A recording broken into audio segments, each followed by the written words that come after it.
মনে হচ্ছে পাকিস্তানের পাশাপাশি এখন তাদের জিহাদিরাও পাগল হয়ে গেছে, যারা পাকিস্তানে হওয়া প্রতিটি হামলার জন্য ভারতকে দায়ী করছে, ঠিক যেমনটা পাকিস্তানি সেনাবাহিনী আর পাক মিডিয়া করে থাকে।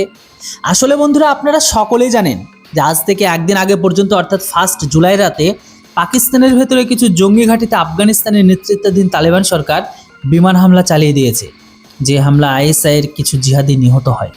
এই হামলাগুলো বেলুচিস্তান আর খাইবার পাখতুনখোয়ার সীমান্তবর্তী এলাকায় করা হয়, যেখানে পাকিস্তানি সেনাবাহিনী আর জঙ্গিরা মিলে বেলুচ আর আফগান জনগণকে হেনস্থা করে।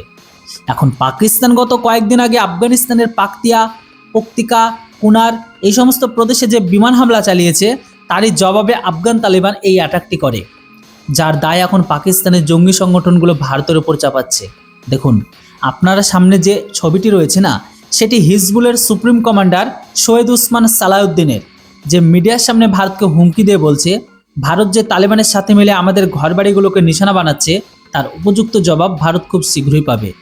সৈয়দ এটাও বলেছে ভারত যেন এটা না ভাবে যে সে তালেবানকে চুপচাপ সাহায্য করবে আর আমরা এটা জানতে পারবো না। আমরাও জানি যে তালেবানকে এই হামলার জন্য স্যাটেলাইট ইমেজ ভারতই সরবরাহ করেছিল এবং আইএসআই টার্গেটগুলো ভারত বেছে দিয়েছিল। তালেবান তো কেবল একটা গুটি মাত্র, আসল হোতা তো ভারত। কিন্তু ভারত আমাদের সাথে যে খুনের খেলা খেলছে, তার জবাব ভারত অবশ্যই পাবে। আমি কসম খাচ্ছি যে ভারতের বংশ নির্বংশ করে দেওয়ার মতো হামলা পাকিস্তান ভারতের ওপর করবে এবং কোনো শক্তি সেই ধ্বংসলীলা থামাতে পারবে না। ভারত আমাদের ভাইদের মেরেছে, এবার আমরা ভারতের নারী ও শিশুদের মারব। দেখুন বন্ধুরা, আজকাল পাকিস্তানের জঙ্গিরা মিডিয়ার সামনে এসে ব্রিফিং করে ভারতকে থ্রেট দেয় বা হুমকি দেয়, আর ওখানকার মিডিয়া কত শান বা গৌরবের সাথে সেগুলোকে টেলিকাস্ট করছে, যেখানে মিডিয়ার উচিত পাক সরকারকে নিয়ে প্রেস কনফারেন্স করে নিজেদের ধ্বংস হতে যাওয়া দেশটাকে বাঁচানো। সেখানে হিজবুল্লাহ আর আইএসআইয়ের মতো জঙ্গিরা মিডিয়ার কর্মীদের ব্যবহার করছে নিজেদের থ্রেট বা হুমকিকে প্রচার করার জন্য।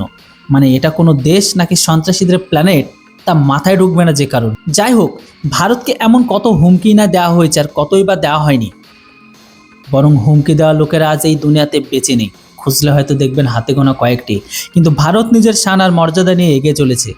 আর সৈয়দের যদি তালিবানের এই এয়ার স্ট্রাইক এতটা গায়ে লেগে থাকে, তবে গিয়ে তালিবানের সাথে দুহাত লড়ে আসুক। এখানে ভারতকে হুমকি দিয়ে কী লাভ হবে? ভারতের সাথে লড়াই করার তো যোগ্যতা নেই, অন্তত তালেবানদের তো হারিয়ে দেখাক, তারপর বংশ মিটিয়ে দেওয়ার মতো বড় বড় কথা বলুক। যাই হোক, আপনাদের কি মনে হয় যে ভারত সত্যি তালেবান আর আইএসআইয়ের ঘাঁটির লোকেশন সরবরাহ করেছে?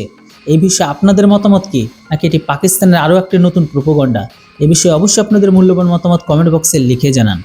ভিডিও আর ইনফরমেশন ভালো লাগলে চ্যানেলটিকে কেউ সাবস্ক্রাইব করতে ভুলবেন না। Thanks for watching. জয় হিন্দ, বন্দে মাতরম।